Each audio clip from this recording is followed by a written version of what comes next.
Brought to you by BizAnalyst by खाता book.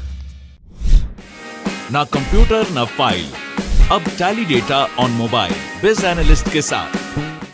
नमस्कार, सौरभ द्विवेदी नाम है हमारा और आप देखना शुरू कर चुके हैं लल्लन टॉप शो। कुछ साल पहले तक एक रिवाज था, साल का कैलेंडर आते ही पेन लेकर सारे पन्ने पलटे जाते। सबसे पहले छुट्टी वाले शुक्रवार और सोमवार पर गोला लगाया जाता। इस तरह बनती लॉन्ग वीकेंड्स की लिस्ट, बिना बॉस की चिरौरी किए मिलने वाली छुट्टी, और फिर बनते घूमने फिरने के प्लान। 11 से 17 अप्रैल 2022 का हफ्ता ऐसा ही था। गुरुवार को महावीर जयंती, शुक्रवार को गुड फ्राइडे और 5 डे वीक वालों की शनिवार रविवार तो छुट्टी होती ही है। लेकिन महंगाई की मार ऐसी पड़ी है कि बाहर घूमने जाना तो छोड़िए, कई लोग अपने शहर में ही खाने पीने में कटौती कर रहे हैं। सर्वहारा के लिए ये दुनिया कभी सस्ती नहीं थी, लेकिन अब महंगाई वहाँ पहुँच गई है जहाँ मध्य वर्ग के सामने भी सर्वहारा जैसे ही प्रश्न खड़े हो गए हैं। 50 से 60 हज़ार प्रतिमाह कमाने वाले परिवारों तक को अपनी बचत के पैसों से किराना खरीदना पड़ रहा है। इसलिए आज दिन की बड़ी खबर में एक बार फिर बात होगी महंगाई की। इसके अलावा महाराष्ट्र की चकाचौंध तले बढ़ रहे जल संकट की भी बात करेंगे और भी कई सुर्खियां होंगी। लेकिन शो में सबसे पहले दिन का वीडियो।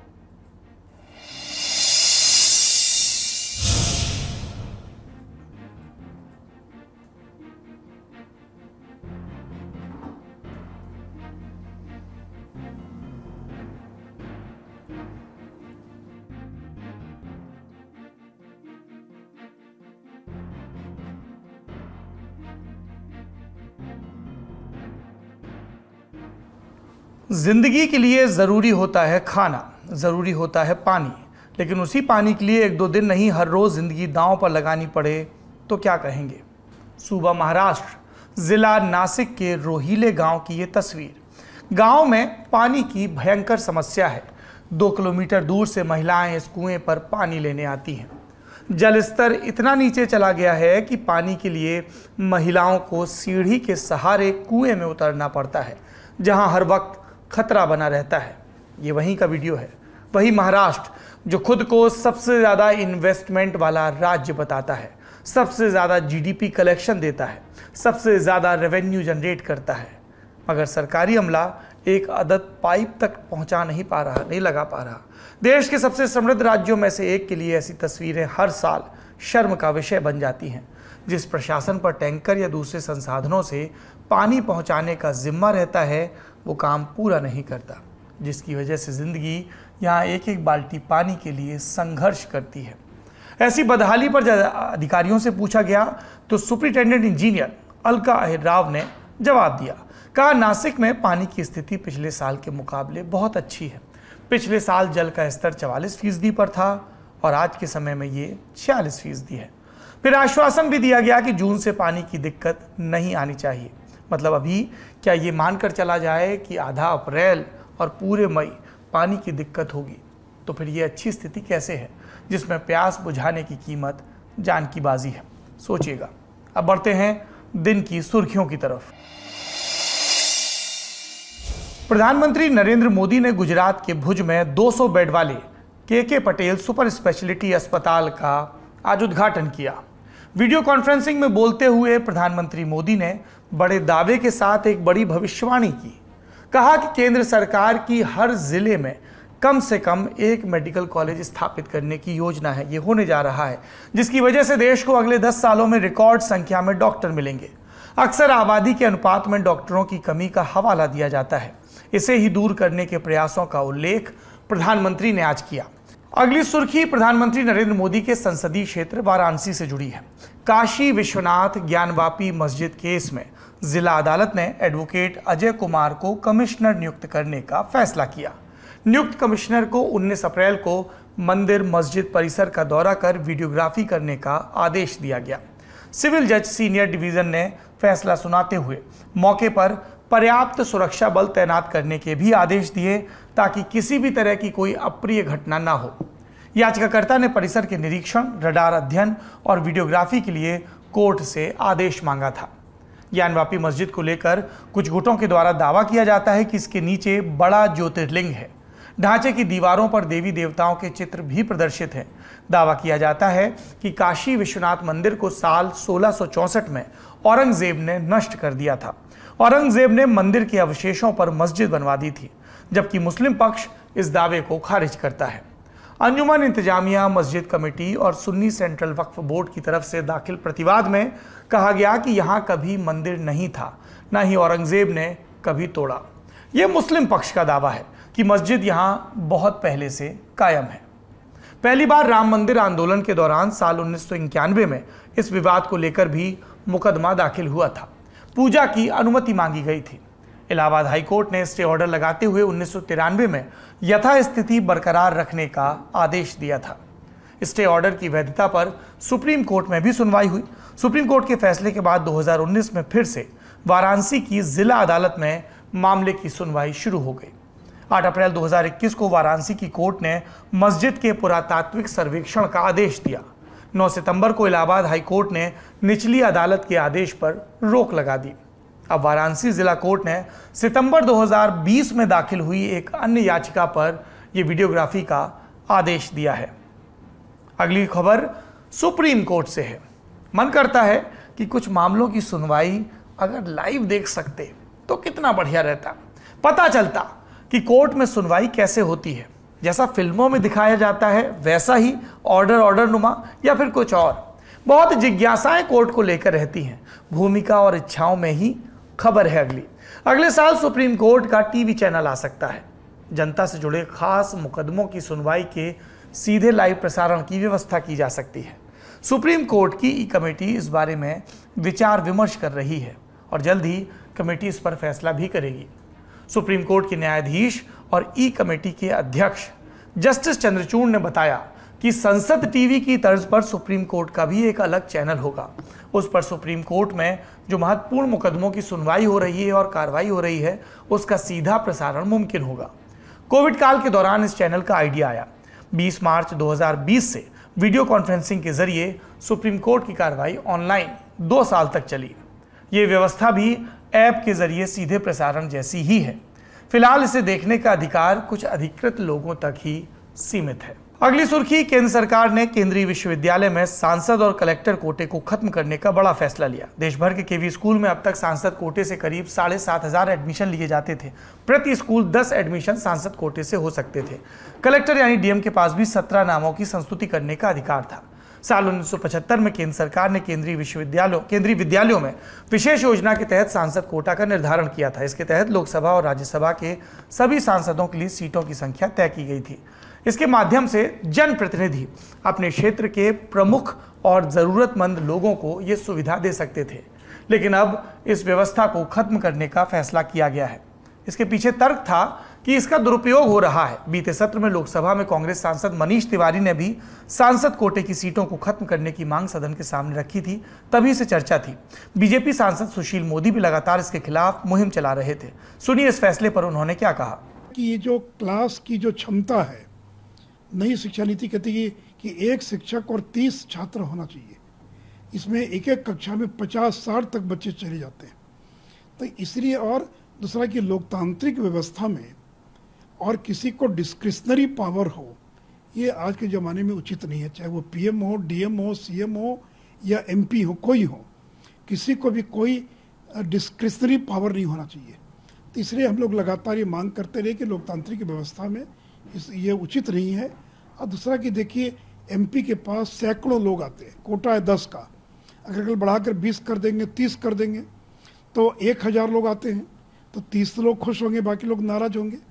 तो एमपी के प्रति नाराजगी का और चुनाव हारने का भी एक बड़ा कारण बनता जा रहा है। केंद्रीय विद्यालय को लेकर एक और फैसला हुआ है। अब पहली कक्षा में दाखिले की न्यूनतम आयु 6 साल कर दी गई है। इससे पहले ये 5 साल थी। अगली सुर्खी की तरफ बढ़ते हैं। ये चुनावी राज्य जहां होने हैं कुछ महीनों में गुजरात से है। पाटीदार आरक्षण आंदोलन से प्रसिद्धि पाए और फिर कांग्रेस में शामिल हुए हार्दिक पटेल अब कांग्रेस से नाराज बताए जा रहे हैं। अंबेडकर जयंती पर सूरत में बोलते हुए उन्होंने कहा कि गुजरात की जनता हमसे उम्मीद रखती है और इस उम्मीद पर खरा उतरने के लिए हमें जल्द से जल्द फैसला करना पड़ेगा। हार्दिक के इस बयान के बाद उनके आम आदमी पार्टी में जाने की चर्चा हो रही है। हार्दिक ने पार्टी आलाकमान पर यानी कांग्रेस पर बात न सुनने का आरोप लगाया। कहा कि हमारा संविधान खुलकर सच बोलने की आजादी देता है और मैंने सत्य बोला है। मुझे भरोसा है अच्छा होगा। हमने 100% कांग्रेस को समय दिया है और आगे भी दूंगा। सुनिए हार्दिक पटेल को। सच बोलना अगर गुनाह है तो आप मुझे गुनहगार मान सकते हैं और आज गुजरात की जनता हम लोगों से उम्मीद करती है। उस उम्मीद पर खरा उतरने के लिए हमें जल्द से जल्द फैसले करने पड़ेंगे। पर उससे बड़ी कोई बात नहीं है। पार्टी के भीतर छोटी मोटी नाराजगियां रहेगी, पार्टी के भीतर एक दूसरे के खिलाफ आरोप प्रत्यारोप होंगे। मेरा सवाल ये है कि जो गुजरात के लिए हम लोगों को काम करना है, जो श्रेष्ठ गुजरात और बेहतर गुजरात बनाने का जो फैसला हम लोगों ने साथ मिलकर लिया है, उस फैसले को बेहतर बनाने के लिए, उस फैसले को सफल बनाने के लिए साथ मिलकर काम करना बहुत जरूरी है। आपकी नाराजगी क्या है कांग्रेस पार्टी? देखिए, जल्द से जल्द फैसले होने चाहिए। आज डॉक्टर बाबा साहब आम्बेडकर की जयंती है। हमारा संविधान सच बोलने के और खुल के बोलने की आजादी देता है, तो मैंने सच और खुल के बोला है। मुझे भरोसा है कि जल्द से जल्द अच्छा होगा। मैंने आज तक 100% कांग्रेस में दिया है, आने वाले दिनों में भी दूंगा और गुजरात में बेहतर निर्माण का काम करेंगे। और हार्दिक पटेल के इस बयान के बाद आम आदमी पार्टी की बाछें श्रीलाल शुक्ल की राग दरबारी के मुताबिक जहां कहीं भी हैं खिल गई। सुनिए कैसे हार्दिक स्वागत के लिए तैयार है आप। देखिए, हार्दिक भाई, नरेश भाई और उन जैसे कई हमारे साथी हैं जो गुजरात की जनता का आवाज़ बनते आए हैं। समय समय पर उन्होंने अपनी आवाज़ रखी है, गुजरात के लोगों के हित में आवाज़ रखी है, शिक्षा के लिए आवाज़ रखी है, समाज के लिए रखी है। तो एक छोटी सी बात में मैं कहना चाहूँगा कि जो लोग गुजरात की जनता का आवाज़ बनना चाहते हैं, गुजरात को बीजेपी की तानाशाही से छुड़ाना चाहते हैं, उन सबको आम आदमी पार्टी में आना चाहिए। मैं सबका स्वागत करता हूँ, निमंत्रित भी करता हूँ आपके माध्यम से कि वो एक बार सोचे कि उनके जैसे जुनून वाली, उनके जैसे संघर्ष करने की भावना वाली और उन्हीं के जैसी युवा पार्टी कौन है, वो है आम आदमी पार्टी। तो अब कांग्रेस में रहकर कांग्रेस के सामने शिकायत करने में अपना वक्त गुजारने से अच्छा है कि आम आदमी पार्टी से जुड़कर गुजरात के लोगों की आवाज़ बने। नवंबर दिसंबर में गुजरात में चुनाव होने की संभावना है और उससे पहले लगातार खबरें आ रही हैं। गुजरात चुनाव को लेकर आम आदमी पार्टी भी जोर शोर से तैयारी कर रही है, बीजेपी भी अपना कुनबा दुरुस्त कर रही है। उधर हार्दिक पटेल की नाराजगी के बीच गुजरात कांग्रेस के उपाध्यक्ष और पिछले चुनाव के सबसे अमीर उम्मीदवार रहे इंद्रनील राजगुरु के भी कांग्रेस छोड़ने की खबर आई। वो आज ही आम आदमी पार्टी में शामिल हो गए। आपको उन्होंने कांग्रेस से बेहतर विकल्प भी बताया। ये थी आज के शो की सुर्खियां। अब चलते हैं दिन की बड़ी खबर की तरफ। भारत में मौजूदा विमर्श इंटरनेशनल लेवल का हो गया है। गली के नुक्कड़ पर पाकिस्तान, यूक्रेन और श्रीलंका से नीचे कोई बात ही नहीं करता। कौन से देश में क्या समस्या है सब जानते हैं। राजनीतिक अस्थिरता कहां है? पाकिस्तान में। कट्टरपंथ बढ़ रहा है बांग्लादेश में। पश्चिम के उकसावे पर विदेशी आक्रमण हुआ है यूक्रेन पर और महंगाई बढ़ रही है श्रीलंका में। नुक्कड़ पर बैठने वाला पैनल आपको बता देगा कि श्रीलंका में आलू 400 रुपए किलो है। एक जुमला भी चल पड़ा है कि भारत को महंगा कहने वालों को एक बार श्रीलंका जाकर देखना चाहिए। लेकिन जो लोग श्रीलंका नहीं जा पा रहे या अभी तक भेजे नहीं गए, उनके लिए भी महंगाई कुछ कम नहीं है। 12 अप्रैल के लल्लन टॉप शो में आपने देखा कि मार्च महीने में खुदरा महंगाई 6.95% बढ़ गई। बीते 1.5 साल में महंगाई इतनी ज़्यादा कभी नहीं रही। महंगाई इतनी ज़्यादा है कि अब इसका असर औसत में भी दिखने लगा है। जनवरी, फरवरी और मार्च की तिमाही में औसत महंगाई 6% से ज़्यादा रही। यही हाल रहा तो महंगाई का ये स्तर कीमतों में स्थायी बदलाव कर देगा और तब चाहे यूक्रेन में युद्ध हो या ना हो, महंगाई कम होने का नाम नहीं लेगी। बढ़ती कीमतों को लेकर एक तर्क ये दिया जाता है कि महंगाई तो दुनिया भर में बढ़ रही है। अमेरिका में महंगाई में 40 साल का सबसे बड़ा उछाल आया है। वहाँ खुदरा महंगाई 8.5% हो गई। इसी तरह यूरोप में भी ईंधन की बढ़ती कीमतों के चलते हर चीज़ की कीमत बढ़ी है। लेकिन इस तर्क से भारत में मौजूदा महंगाई को स्वीकार्य बताने में एक समस्या है। क्या है, हम आपको बताते हैं। भारत में मौद्रिक नीति बनाने का काम है भारतीय रिजर्व बैंक के पास। रिजर्व बैंक अपना काम स्वायत्तता से कर पाए, इसके लिए कानूनी व्यवस्था स्थापित की गई है। मौद्रिक नीति के तहत मोटामाटी ब्याज दरों का हिसाब किताब आता है। आपको पैसे देने वाले बैंक को आरबीआई से किस दर पर लोन मिलेगा और जमा पैसे पर कितना ब्याज मिलेगा। लेकिन इस ब्याज दर को तय करने के लिए सिर्फ गणित का ही इस्तेमाल नहीं होता। सबका साथ सबका विकास, ये नारा जब दिया नहीं गया था, तब से मौद्रिक नीति के तहत यही काम किया जा रहा है। मौद्रिक नीति का असर भारत के बाजार में चलने वाले पैसे से जुड़े हर लेन देन पर पड़ता है, होम लोन की किश्त से लेकर नए उद्योग के लिए मिलने वाले रोकड़े तक। इसीलिए मौद्रिक नीति ब्याज दरों को ऐसे स्तर पर रखती है कि बाजार में मौजूद बड़े छोटे सभी को ज़्यादा से ज़्यादा फायदा पहुंचे या कम से कम नुकसान हो कम से कम। 2016 में नरेंद्र मोदी सरकार ने इस व्यवस्था में थोड़ा बदलाव किया। मौद्रिक नीति तय करने के लिए मौद्रिक नीति कमेटी का गठन हुआ, जिसमें आरबीआई की तरफ से 3 सदस्य और 3 सदस्य चुनी हुई सरकार की तरफ से रखे गए और यहां से मौद्रिक नीति में पहली बार चुनी हुई सरकार का सीधा दखल शुरू हुआ।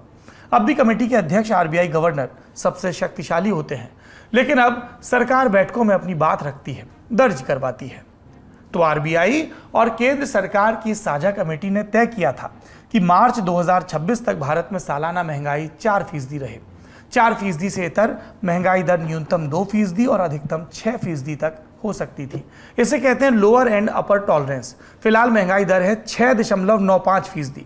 आप अखबारों में पढ़ रहे हैं कि महंगाई ने रिजर्व बैंक की 6% वाली सीमा को लांघा है, लेकिन वास्तविकता यह है कि महंगाई आरबीआई और केंद्र सरकार द्वारा तय 4% के लक्ष्य से 73.75% ऊपर चली गई। इसे ऐसे समझिए कि देश एक सड़क पर चल रहा है, सड़क के अगल बगल पट्टे हैं जिन्हें हम शोल्डर कहते हैं। तो महंगाई के चलते देश की गाड़ी सिर्फ डामर वाली सड़क से ही नहीं उतरी है, वो किनारे के पट्टे से भी बाहर जा रही है। और ऐसी गाड़ी का क्या होता है आप जानते हैं। हम बिल्कुल नहीं चाहते कि स्थिति इतनी खराब हो, पर ऐसा ना हो इसके लिए ज़रूरी है कि यह स्वीकार किया जाए कि समस्या क्या है, ताकि समाधान पर बात हो। हमने कोई बात अतिरेक में नहीं कही। आरबीआई ने पहले अनुमान लगाया था कि साल 2022-23 के लिए जीडीपी बढ़ेगी 7.8 की दर से। अब आरबीआई कह रहा है कि वृद्धि 7.2% रहेगी। सालाना महंगाई के अनुमान को भी आरबीआई ने 4.5% से बढ़ाकर 5.7% कर दिया। अगर यह अनुमान सही निकल गया तब भी महंगाई सरकार और आरबीआई द्वारा तय लक्ष्य से 42.5% ज़्यादा रहेगी। ये सारी बातें आपको इसलिए बताई गई ताकि आप उनको तर्कों में न फंस जाएं कि महंगाई तो अमेरिका में भी बढ़ रही है और भारत कम से कम श्रीलंका से तो सस्ता ही है। चिंता की एक और वजह है, कोविड काल में खेती ही थी जिसमें गिरावट दर्ज नहीं की गई थी। अर्थव्यवस्था के हर सेक्टर में रिवर्स गियर लगा था, लेकिन कृषि क्षेत्र ने औसतन 3.5% की ग्रोथ दर्ज की। अब जब अर्थव्यवस्था के बाकी सेक्टर गति पकड़ने लगे हैं, कृषि क्षेत्र पर नजर रखने वाले चिंतित हैं। दर्शक जानते हैं कृषि में उपज की गारंटी नहीं दी जा सकती। वित्तीय जोखिम इस पेशे का अभिन्न अंग है, खासतौर पर इसीलिए क्योंकि ज़्यादातर किसान बुआई और दवाई के लिए कर्ज लेते हैं। कर्ज अब भी कमोवेश वही है, लेकिन बाजार में उसका हासिल पहले से कम हो गया। डीजल की कीमत में 10 रुपए की वृद्धि, ये हम सब जानते हैं, लेकिन कच्चे तेल की कीमतों का असर सिर्फ डीजल पर नहीं पड़ता।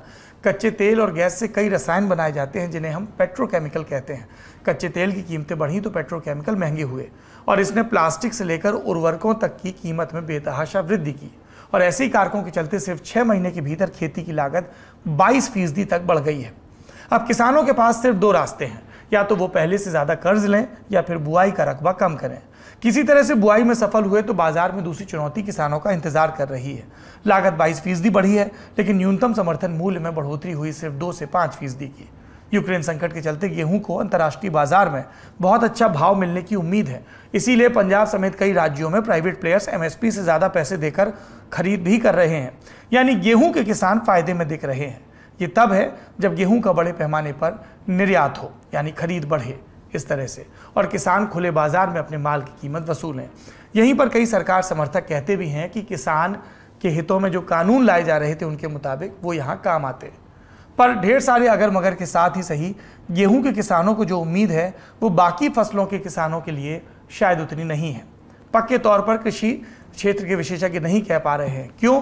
क्योंकि उनके लिए आवक का इकलौता रास्ता कीमतों में असाधारण उछाल का है, ताकि लागत वसूल हो और उन्हें मुनाफा हो। अब कीमतों में असाधारण उछाल से क्या होता है आपने नींबू के रेट के साथ देखा, या फिर जैसे 2019 में प्याज की फसल के साथ हुआ था। इसलिए ये ज़रूरी है कि हम और हमारी सरकार दाएं बाएं के बहाने खोजने के बजाय ये स्वीकार करें कि महंगाई है, और महंगाई के प्रश्न का इकलौता जवाब ये ना हो कि बाकी जगह भी है, क्योंकि बाकी देशों की तुलना में फिर इस बात का भी जिक्र होगा कि ऑस्ट्रेलिया और ब्रिटेन में तेल पर लगने वाले एक्साइज में कटौती की गई है। ऑस्ट्रेलिया में 1,500 ऑस्ट्रेलियाई डॉलर यानी 84,722 रुपये प्रति व्यक्ति टैक्स छूट का भी ऐलान किया गया है। इसलिए ये बेहतर है कि भारत की अलहदा चुनौतियों के लिए अलहदा नीतिगत निर्णय लिए जाएं। अगर सख्त फैसले लेने हैं तो वो भी लिए जाएं, क्योंकि ये फैसलों का वक्त है।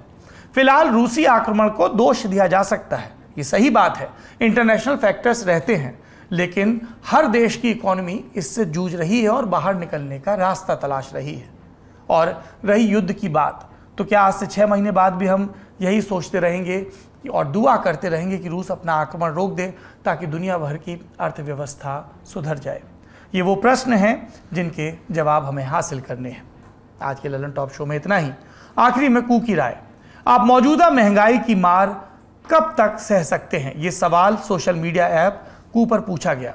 इस पर विकल्प थे 1 महीना कहने वाले 47%, 2 महीने कहने वाले 8%, 6 महीने कहने वाले 7% और 38% ऐसे भी हैं जो कह रहे थे हम 12 महीने महंगाई झेल सकते हैं। इसका मतलब लगभग आधी आबादी ऐसी है जो मौजूदा महंगाई को 1 महीने से ज़्यादा नहीं झेल पाएगी। ऐसी बातों को आपके सामने लाने के लिए हम इस सोशल मीडिया ऐप कू पर लगातार पोल कराते हैं।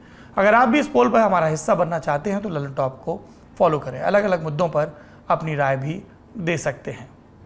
और आखिरी में क्या सूचना है, इंडिया टुडे हिंदी मैगजीन का ताज़ा अंक अब स्टैंड्स पर है। इस बार के अंक में आप पढ़ेंगे कि महंगाई किस तरह आम लोगों के साथ साथ अर्थव्यवस्था की कमर तोड़ रही है, जीडीपी की रिकवरी पर बट्टा लगा रही है और इसकी रोकथाम के लिए विद्वान क्या उपाय सुझा रहे हैं।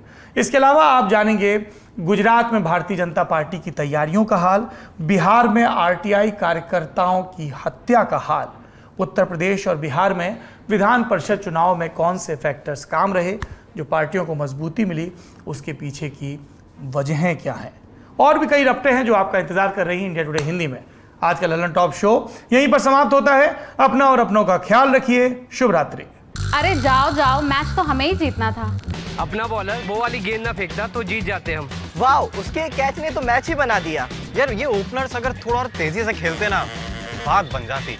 एक फिनिशर की कमी पड़ गई, वरना मैच जीत जाते। मैच तो हमें जीतना ही था। आप भी हैं ललन टॉप क्रिकेट एक्सपर्ट? घर बैठे जुड़िए हमारे आईपीएल लाइव शो बमचक में हर रोज मैच के बाद।